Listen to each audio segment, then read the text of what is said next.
heureuse de vous retrouver. Je vous remercie toujours de vos commentaires, que ce soit par écrit, sur mes mails ou au magasin. Enfin, en tout cas, ça me remplit de joie.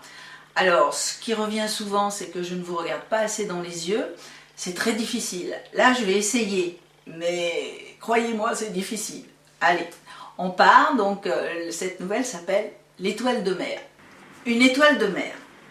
C'était un après-midi d'automne, de ceux qu'on voudrait retenir entre ses mains, tant le ciel est immensément bleu et léger, tant la lumière est d'or, tant cette beauté paraît fragile, éphémère. Marie marchait depuis déjà 2 heures d'un pas ferme et rapide, les pensées braquées sur le temps qui passe, sur cette horloge de la vie qui venait de la mettre en retraite, en retrait, en répit, en recul. Ses pas l'avaient conduite sur les hauteurs de sa bourgade, et en redescendant, elle traversait l'aire de jeu d'un immeuble. « Bonjour !» Elle tourna la tête vers l'enfant qui venait de l'interpeller. Le bonjour était éclatant, joyeux. « Bonjour !» répondit-elle en souriant. L'enfant avait environ 5 ans, il était accroupi devant 4 bouts de bois, et elle comprit très vite pourquoi il venait de s'adresser à elle avec autant de vigueur, de panache. Il venait juste de terminer un chef-d'œuvre. « Regarde, je viens de construire un avion. » Marie s'assit sur le trottoir près de lui. Elle avait le temps. Elle regarda attentivement les 2 branches croisées en angle droit, maintenues par des herbes séchées et un vieil élastique. Le trait de génie de cette construction étaient les papiers de bonbons roses translucides, percés et enfilés sur les bois des ailes. Elle lui fit la remarque. « Elles sont très belles, les ailes de cet avion. »« Oui, c'est moi qui ai eu l'idée. » Il s'était redressé, droit, fier. « C'est très beau, dit-elle. »« Oui, c'est pour mon papa. Il va être content, ton papa, d'avoir ce cadeau. »« Oui, il est en prison. » Le sourire de Marie se figea. Elle baissa la tête. Personne ne vous apprend à recevoir la vie en gifles violentes.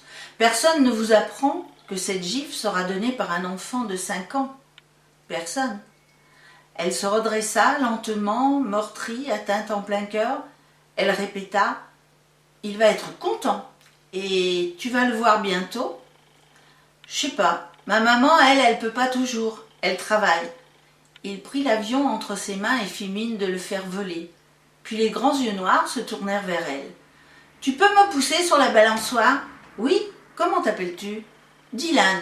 Et toi ?»« Marie. » Elle explora le bac à sable, le fonctionnement du tourniquet et la balançoire qui grinçait jusqu'au moment où une femme jeune, méfiante, presque en colère, s'approcha d'eux. « Tu embêtes la dame !»« Non, pas du tout, je vous assure, il parle très très bien. » Elle n'eut pas le temps de finir sa phrase. La mère empoignait l'enfant, l'entraînait déjà. La marche de Marie venait de se terminer dans cette aire de jeu. Elle s'assit sur un banc et en quelques minutes, son enfance, sa vie de mère, ses enfants, tout défila dans sa tête. Et au bout de ce film, les yeux noirs, immenses, de Dylan. De son enfance, Marie gardait le souvenir cuisant d'être enfant d'émigré, d'être différente, le regard posé sur elle lorsqu'il fallait convier ses parents à une réunion. Et puis, cette institutrice, Madame Sanière, qui, devant ses dictées pleines de fautes, décide de la prendre à part à chaque récréation, à chaque jeudi, réexplique encore et encore. Et au bout, le miracle. Les dictées à moins de 5 fautes, l'odeur des livres, les premières rédactions, le passage en classe supérieure. Elle se confie à une amie. « Tu veux toujours changer le monde. Je comprends que tu sois bouleversée, mais que peux-tu faire ? Tu vas t'engager dans je ne sais quoi. Profite de ta retraite. C'est la vie, tu n'y peux rien. » C'est à ce moment-là que l'histoire des étoiles de mer revint à Marie. Cet homme qui marchait sur la plage, qui se penche tous les 3 pas, qui ramasse quelque chose dans le sable qu'il jette loin dans les flots. Il croise un promeneur intrigué par ce manège. Celui-ci s'approche et lui dit « Que faites-vous » je sauve des étoiles de mer en les remettant dans l'eau, car elles sont si loin que le soleil va les brûler. » Le promeneur sourit. « Ça ne sert à rien. Demain, il y en aura autant. Et vous en sauvez si peu, c'est inutile. » C'est en ramassant une étoile de mer qu'il jeta dans les vagues que l'homme lui fit cette réponse. Pas pour elle. Marie avait été une étoile de mer sur une plage. C'est la main de Madame Sagnières, son institutrice, qui l'avait sauvée. Madame Sagnières n'avait pas trouvé inutile de donner de son temps. C'était peut-être au tour de Marie de marcher sur la plage. Le lendemain, Marie décrocha son téléphone.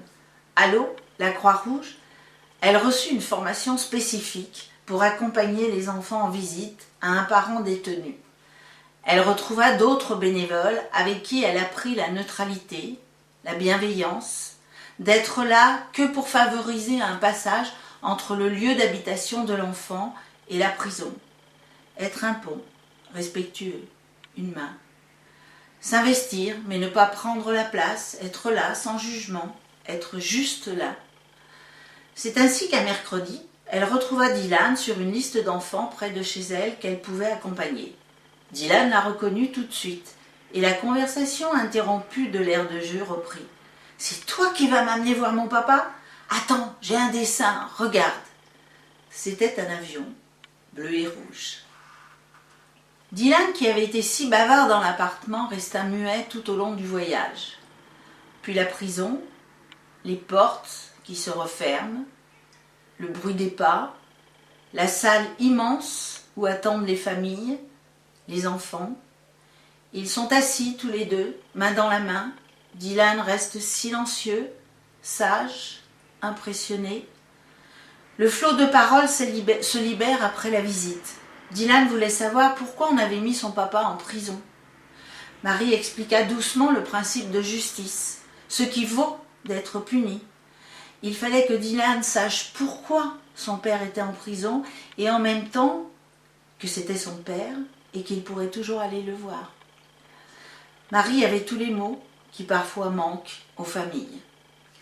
Avant de monter à l'appartement, ils passaient dans l'aire de jeu et prenaient leur goûter, assis sur le banc. Marie accompagna Dylan durant 5 ans. Cette année-là, il rentrait au CM1. Elle demanda aux parents de prendre l'avion pour Paris avec leur fils. Ils acceptèrent, la confiance s'était établie au fur et à mesure des visites. Marie voulait une dernière fois semer toutes les étoiles du possible dans les grands yeux noirs de Dylan. L'histoire ne disait pas encore ce que deviendra Dylan. Marie a juste essayé. Juste essayé. Et si c'était le sens de la vie? Et quelle histoire ou quelles histoires se sont passées dans ces maisons? Donc, nous donnons rendez-vous au mois d'août. Parce qu'il n'y a pas d'interruption. Tous les mois, une nouvelle. Vous êtes aperçu que j'avais un nouveau décor derrière moi. Et ce décor a été peint, réalisé par Catherine Roch, qui me l'a prêté pour vous conter l'histoire de l'étoile de mer. Je me pousse un peu pour que vous en profitiez bien. Je le trouve fantastique, moi.